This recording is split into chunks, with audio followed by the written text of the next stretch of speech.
Hello all. Sunday special மீன், அதுக்கப்புறமா எறா 2மே க்ளீன் பண்ணி குடுத்துட்டாங்க. ஸோ, அதோட எனக்கு கொஞ்சம் ஈஸியா இருந்துச்சு.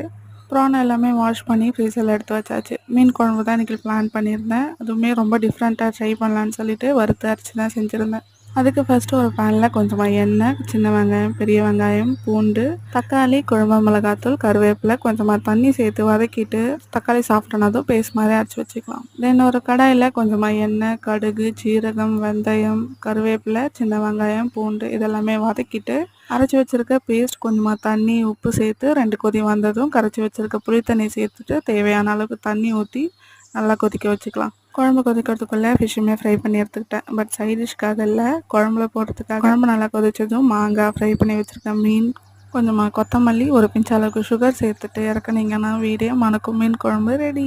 எனக்கு இந்த மீன் குழம்புக்கு கிடைச்ச காம்ப்ளிமெண்ட் உங்களுக்கும் கிடைக்கணும் அப்படின்னா கண்டிப்பாக ட்ரை பண்ணுங்கள்.